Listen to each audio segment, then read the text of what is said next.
جو دور کے تھے ان کو قریب کر لیا, جو قریب کے تھے ان کو دور کر لیا. الٹی جو ہے نا وہ کہانی شروع ہو گئی. جن میں سب سے زیادہ محبت ہونی چاہیے ان میں ہے نہیں, جن میں نہیں ہونی چاہیے ان میں جو کچھ لگتے نہیں ہے وہ بہت کچھ لگ رہے, جو نہیں لگنے چاہیے, جو لگنے چاہیے وہ کچھ بھی نہیں لگ رہے. عجیب کہانی ہے یا نہیں؟ دوست کو قریب کیا جا رہا ہے اور باپ کو بولتے کیوں نہیں بھائی, سبق یاد کرانے کے لیے. دوست کو قریب کیا جا رہا ہے اور باپ کو دور کیا جا رہا ہے. حالانکہ باپ کا تو بلڈ ریلیشن ہے, وہ پیدائش کا سبب بنا ہے, وہ باپ ہے. لوگ کہتے ہیں نا یہ دوست میں تمہارا باپ ہے کیا, مطلب یہ کہ بھائی اس کو تم اتنا پروٹوکول دے رہے ہو. جو رشتہ دار نہیں ہے ان کو قریب کیا جا رہا ہے اور رشتوں کو دور کیا جا رہا ہے. جس سے مسکرا کے بات کرنا صدقہ ہے, جس کے ساتھ حسن اخلاق سے پیش آنا فرض ہے, اس سے اخلاق سے بات نہیں کی جا رہی. اور جس سے اخلاق سے بات کرنا حرام ہے اس سے ہنس ہنس کے باتیں کی جاتی ہیں. ایئر ہوسٹس کے اخلاق کتنے اچھے ہوتے ہیں آپ دیکھو, لیکن اللہ کی نظر میں یہ اخلاق قابل قبول اس وقت ہوں گے جب وہ اپنے پیرنٹس کے ساتھ بھی اسی طرح بات کریں, سارا دن ان کی خدمت کر رہی ہو, پھر اللہ مانے گا. یا اپنے شوہر کے ساتھ اس طرح میں کرتا ہوں جب یہ ایئر ہوسٹس کو دیکھتا ہوں نا کہ کاش مسلمانوں کی بیویاں ایسے بٹن دباؤ آج گھر میں یہ ماحول نہیں ملتا. اگر گھر میں یہ ماحول مل جائے تو جہاز میں سفر کرنے کی ضرورت ہے. بٹن دباؤ, 10 دفعہ بلاؤ 10 دفعہ آئے گی, مسکراتی رہیں گی. پتہ نہیں مسکرانے کے پیسے ملتے ہیں کیا ہوتا ہے, پیسے ہی ملتے ہیں, ظاہر ٹریننگ ہوتی ہے بھائی, ایسے بات کرتی ہے. میں نے آج تک کسی ایئر ہوسٹس کو غصے میں بہت سفر کیا ہے جہازوں میں, کبھی کسی کے کو غصے میں نہیں دیکھا کہ آپ نے بٹن دبایا اور وہ کیا مسئلہ, کیا مذاق بنایا بھائی, کبھی سے بٹن نہیں آتا, کبھی دیکھا. تو اس حسن اخلاق پر اسے ثواب نہیں, تنخواہ مل رہی ہے, ثواب نہیں مل رہا. ثواب جب ملے گا جب عورت اپنے شوہر کے ساتھ ایسے, تو خواتین بیان سن رہی ہے پیش کی معذرت کے ساتھ, آپ تو یقیناً ایسے ہی بات کرتی ہوں گی, آپ نے باقاعدہ ہوائی کمپنیوں سے ٹریننگ کی ہے. میں کہتا ہوں بچیوں کی شادی کرنے سے پہلے نا ایمریٹس ایئر لائن بھیجو ان کو, بولو بھائی جو ٹریننگ آپ نے ایئر ہوسٹس کو دی ہم بھاری بھرکم رقم دینے کے لیے تیار ہیں, یہ مسکرانے اور اخلاق کی ٹریننگ آپ بچی کو بھی دے دو. شادی ہو کے گھر جا رہی ہے, سسرال میں آباد, اچھا ہے آباد ہو جائے نا, اور میاں کو بھی ٹریننگ دینی چاہیے, شوہر کو. تو یہ میں نے ویسے کہہ دیا, خواتین پریشان ہوئی ٹریننگ کی دوبارہ دونوں کی ضرورت ہے. تو جب مذہب زندگی سے نکلتا ہے میرے بھائی, تو پھر آپ کے اخلاق کے بھی پیسے مل رہے ہو تو بہت اچھے اخلاق ہیں, پیسے نہیں مل رہے ہو تو اللہ کے کہنے سے اخلاق بھی اچھے نہیں ہیں. وہ میں کچھ دن چند مہینے پہلے جاپان سے ہمارے کوئی دوست آئے, انہوں نے بتایا کہ جیسے رینٹ کار ہوتا ہے تو ایسے رینٹ بندہ بھی ہوتا ہے. جاپان میں بیچارے بوڑھے ہو جاتے ہیں, اولادیں ہوتی نہیں ہیں, کوئی جوانی عیاشیوں میں گزار دی, پھر وہ بوڑھے ہو گئے تو کوئی اولاد ہی نہیں ہے, اور ہوتی بھی ہے تو وہ بھی لفٹ نہیں کراتی. تو وہ کیا کرتے ہیں, تنہائی گزارنے کے لیے بندہ منگواتے ہیں. وہ 1 گھنٹے کے لیے, آپ دیکھیں آپ کو پتا ہوگا ویب سائٹ ایسی ہے جس میں رینٹ بندہ, وہ بندہ تو میں کہہ رہا ہوں اس کو, تو وہ بندہ آتا ہے بھائی 1 گھنٹے کے لیے آپ نے بلایا, اس کے اتنے ڈالر پے کرنے ہیں, جو بھی جاپانی کرنسی ہے آپ نے پے کرنی ہے. وہ 1 گھنٹہ انہوں نے مجھے بتایا ایسے اچھے اخلاق سے ہنسی مذاق گپ شپ لگائے گا, بوڑھے کا دل باہ باہ ہو جائے گا. جیسے جیپنیز تو ٹائم کے بہت پابند ہوتے ہیں, جیسے ہی 1 گھنٹہ پورا ہوا وہ ایسے بدل جاتا ہے جیسے جانتے ہی نہ, سمجھ رہے ہیں. 1 گھنٹے کے بعد کوئی جیسے جان پہچان ہے نہیں, اسلام پورا ہو گیا بھی ملا ہے. یہی چل رہا ہے مارکیٹ میں, سمجھ رہے ہیں. ہم اگر ماں باپ سے اچھے اخلاق سے بات کرتے ہیں محبت کی وجہ سے, ہمیں محبت ہے, اور اس محبت کا کس نے حکم دیا؟ دیکھیں بہت افسوس کے ساتھ کہنا پڑتا ہے کہ ان ملکوں میں جو مسلم کمیونٹیز رہ رہی ہیں ان میں بچوں کی طرف سے بچوں کے بارے میں بہت شکایتیں آنے لگی ہیں کہ یہ والدین کا احترام نہیں کرتے. اللہ نے قرآن مجید میں اہل یہود کی جب برائی بیان کی اور ان کی بری خصلتیں بیان کی، تو ان بری خصلتوں میں اللہ نے یہ بھی بیان کیا کہ ہم نے یہودیوں کو ان باتوں کا حکم دیا تھا، اور اس میں وبالوالدین احسانا، ہم نے ان کو یہ بھی حکم دیا تھا کہ والدین کے ساتھ اچھا سلوک کرنا ہے۔ اب آپ دیکھیں ایک پوائنٹ کی بات ہے کہ جن یہودیوں کے والدین کا ذکر ہو رہا ہے وہ بھی تو یہود تھے نا، تو برائی تو ان کی بھی ہو رہی ہے۔ تو یہاں اس آیت میں یہ بتایا جا رہا ہے کہ جن یہودیوں کو والدین کے ساتھ حسن سلوک کا حکم دیا، انہوں نے بھی اپنے والدین کا حق نہیں پہچانا، حالانکہ وہ نافرمان والدین تھے، لیکن اللہ کو غضب اس پر آ رہا ہے کہ تھے تو تمہارے والدین، اور جن والدین کی بات ہو رہی ہے جن کے حق کی، انہوں نے بھی اپنے والدین کا حق ادا نہیں کیا۔ تو یہ نہیں کہا جا سکتا تھا چونکہ انہوں نے ادا نہیں کیا تو اولاد اگر ادا نہ کرے تو کیا ہے، نا نا نا نا، آپ کے والدین نے اگر اپنے والدین کا حق ادا نہیں بھی کیا تو بھی آپ کو اپنے والدین کا حق بہرحال ادا کرنا پڑے گا، کیونکہ آپ سے اس بارے میں قیامت کے دن سوال ہوگا۔ حقوق العباد میں سب سے پہلا سوال قتل کے بارے میں ہوگا، اور رشتہ داری میں سب سے پہلا سوال والدین کے بارے میں ہوگا قیامت کے دن، سب سے پہلا سوال۔ تو بھائی جیسے نماز پڑھنا ضروری ہے، قرآن میں بہت اہتمام کے ساتھ والدین کے حق کو بیان کیا ہے۔ قرآن میں والدین کے لیے جو صیغے استعمال ہوئے ہیں نا آرڈر کے، وہ دوسرے احکامات سے منفرد ہیں۔ لیکن نماز کے بارے میں آتا ہے اقیموا الصلاۃ، نماز قائم کرو۔ والدین کے بارے میں یہ نہیں آتا کہ ان کی حقوق ادا کرو۔ وقضا، قضا کا لفظ ہے اور وصینا کا لفظ ہے۔ قضا تیرے رب نے فیصلہ کر دیا ہے۔ دیکھیں جب کسی کو کوئی آرڈر دیا جاتا ہے نا، تو آرڈر کا ایک طریقہ یہ ہوتا ہے کہ آپ یہ کام کرو، یہ آرڈر کا سب سے ہلکا طریقہ ہے نا، بھائی یہ کام کرو۔ ایک ہے کہ میں نے یہ فیصلہ کر دیا ہے، فیصلہ عدالتیں کرتی ہیں، عدالت جب فیصلہ اناؤنس کر دیتی ہے تو پھر اس میں رد و بدل ممکن نہیں۔ ویسے ہی چلتا پھرتا کوئی شخص کسی کو آرڈر کرے ایک الگ بات ہے، عدالت سے ریٹرن میں وہ فیصلہ کروا لے اب، اور سپریم کورٹ ہو تو اب یہ فیصلہ واپس نہیں ہو سکتا۔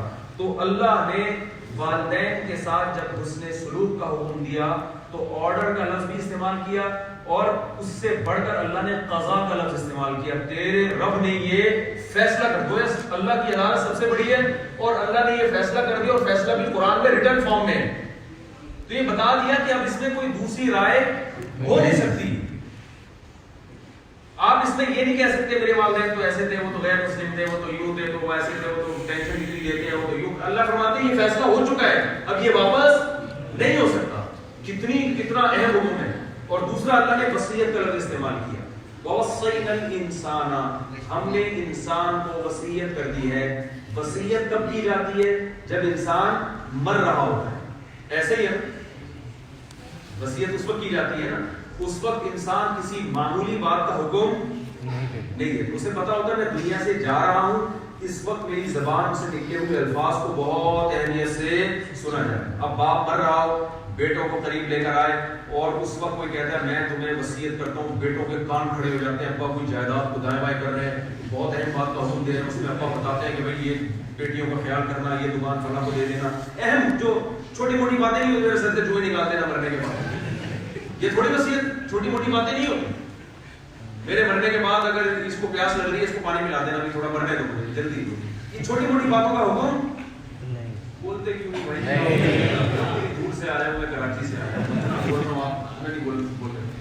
تو وصیت بہت اہم ترین احکام کی جاتی ہے۔ نمبر 2، وصیت کا حکم واپس نہیں ہو سکتا، کیونکہ وصیت کرنے والا وصیت کے بعد دنیا سے چلا جائے، وہ ریٹرن نہیں ہو سکتا، وہ ریورس نہیں ہو سکتا۔ تو اللہ تو دنیا سے نہیں جاتے، لیکن اللہ نے اہمیت بتانے کے لیے کہ میں تمہیں جس کام کا حکم دے رہا ہوں اسے ایسے ہی سمجھو جیسے کوئی دنیا سے جانے والا کسی کام کی بہت اہمیت اس کے دل میں ہو اور وہ وصیت کا لفظ استعمال کر رہا ہو، بہت تاکید کے لیے۔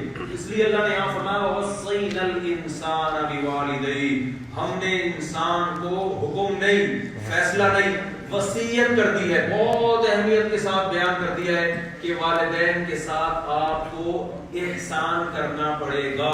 احسان کہتے ہیں کسی عمل کے واجب درجے کو ادا نہیں کرنا، بلکہ عمل کو بہت عمدگی کے ساتھ کرنا۔ دیکھیں 3 درجے ہوتے ہیں نا کسی بھی عمل کی، انگلش میں ایک ہوتا ہے میرا خیال ہے گڈ ہے، بیٹر ہے اور ایکسلنٹ ہوتا ہے شاید۔